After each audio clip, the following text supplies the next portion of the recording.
Et si on essayait de voir le monde à travers les yeux d'un enfant de 6 ans? Un monde où une simple chambre peut devenir un royaume, mais où les cris des grands ressemblent à une véritable tempête. C'est exactement là qu'on va, au cœur de cet univers, pour comprendre les personnages et les lieux qui le dessinent, entre solitude profonde et magie du quotidien.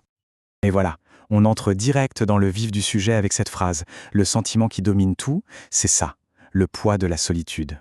Ce n'est pas juste un constat, c'est vraiment le cœur battant du récit. On a affaire à un jeune garçon qui observe le monde, et qui est déjà terriblement conscient d'être différent.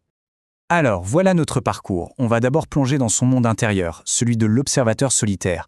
Puis, on explorera sa maison, un lieu plein de rituels et de conflits. Ensuite, on le suivra dehors, dans un monde encore plus chaotique, avant de découvrir enfin son refuge secret. Commençons donc par le commencement, notre protagoniste. Oubliez l'image de l'enfant insouciant qui court partout. Non, ici, on a une âme curieuse, très sensible, une sorte de sismographe qui capte toutes les émotions autour de lui. Il a 6 ans, et à cet âge-là, sa mémoire, il la décrit comme une cire fraîche. Ça veut dire que le moindre événement, la moindre image, vient s'y graver pour toujours. Et c'est grâce à cette mémoire incroyable qu'on peut voir le monde à travers ses yeux avec une netteté, bien quasi parfaite. Et ce qui le rend si seul, au fond, c'est ce contraste. C'est vraiment frappant. D'un côté, il y a les autres enfants, dans le concret. Ils imitent, ils se battent, ils aiment les trucs simples. Et de l'autre, il y a lui. Lui, il est tourné vers le rêve, l'invisible. Eux cherchent à imiter, lui, il cherche à connaître. C'est cette quête de sens, en fait, qui creuse l'écart. Bon, maintenant qu'on a un peu exploré son esprit, passons au décor principal de son enfance. Et attention, c'est bien plus qu'une maison. C'est un personnage à part entière. Un petit monde en soi où la vie de tous les jours se mélange avec des forces un peu mystiques. Le nom du lieu, Dar Shurafa, dit déjà tout.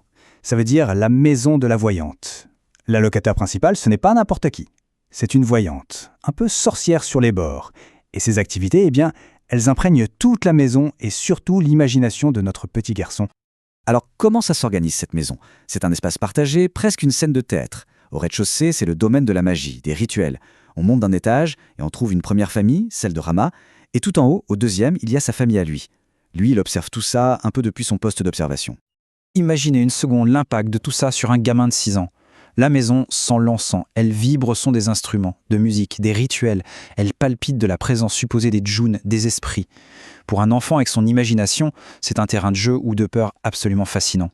Mais Dar Shurafa, ce n'est pas seulement un lieu de magie, loin de là. C'est aussi le théâtre de drames humains très, très intenses. Et c'est là qu'on va rencontrer d'autres personnages clés de son entourage. Et tout ça, ça commence par quoi? Un truc d'une banalité déconcertante. Une histoire de lessive. Oui, le lundi, c'était le jour de lessive de sa mère, point. Mais ce jour-là, la voisine, Rama, décide de faire la sienne aussi.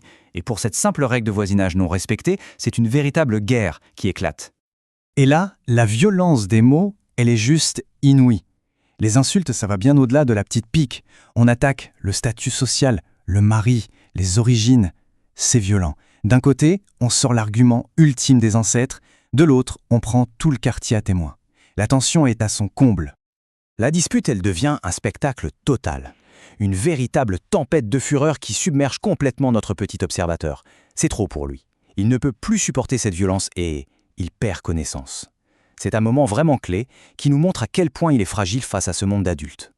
Si la maison est déjà un lieu de chaos, le monde extérieur, lui, est encore plus terrifiant. Explorons maintenant l'un de ses souvenirs les plus angoissants, sa visite au bain mort. Cette phrase qu'il écrit une fois adulte nous montre à quel point l'expérience a été traumatisante. Le malaise qu'il a ressenti ce jour-là est resté gravé en lui pour toujours. C'est un lieu qu'il associe à une peur vraiment profonde, viscérale. Pour lui, le bain moraire, c'est une sorte de descente aux enfers sensoriels. La chaleur, la vapeur, tous ces corps nus et humides qui grouillent, les cris qu'il ne comprend pas, tout est une source d'angoisse. Il va même jusqu'à dire que ça sent le péché, c'est dire. Et le paradoxe terrible, c'est que c'est là, au milieu de cette foule, qu'il se sent plus seul que jamais. Il est un étranger absolu dans ce monde d'adultes. Pour lui, l'enfer, ce n'est pas une image, non. C'est la réalité bouillante et assourdissante de cet instant précis. Bon, après tout ce chaos, toute cette angoisse, la question c'est comment un enfant si sensible survit à tout ça? Comment il tient le coup? Il a un secret. Il trouve refuge dans un objet qui n'appartient qu'à lui. Et voici sa solution. Une simple boîte. Mais ce n'est pas n'importe quelle boîte, attention, c'est sa boîte à merveilles. C'est un univers qu'il peut transporter partout et qui contient tout ce dont il a besoin pour s'échapper quand le monde devient trop lourd. Alors qu'est-ce qu'il y a là-dedans? Pour nous, adultes, ça pourrait ressembler à un ramassis de babioles sans aucune valeur. Des boutons, des clous, un vieux cadenas. Mais pour lui, chaque objet est un trésor. Ce sont des objets qui n'ont rien à voir les uns avec les autres, mais qui ensemble forment son petit royaume. Et voilà, tout est dit dans cette phrase. Pour lui, ces objets ne sont pas des choses inertes. Ils sont vivants, ils ont une âme, un langage qu'il est le seul à comprendre. Et dans sa grande solitude, ce sont ses seuls, ses uniques amis. Les seuls avec qui il peut vraiment communiquer sans avoir peur. En fait, cette boîte, c'est tout simplement l'opposé de son monde. Le bain mort est chaotique et incontrôlable, la boîte est ordonnée et personnelle. Les adultes sont violents et imprévisibles, ces objets, eux, sont fiables et silencieux. C'est son royaume, son espace de paix à lui. Finalement, l'expérience de ce petit garçon, même si elle est très particulière, elle touche à quelque chose d'universel. Face à un monde qui parfois nous dépasse, qui nous semble trop bruyant ou trop hostile, on cherche tous un refuge. Alors la question se pose, et nous, où se trouve notre propre boîte à merveilles ?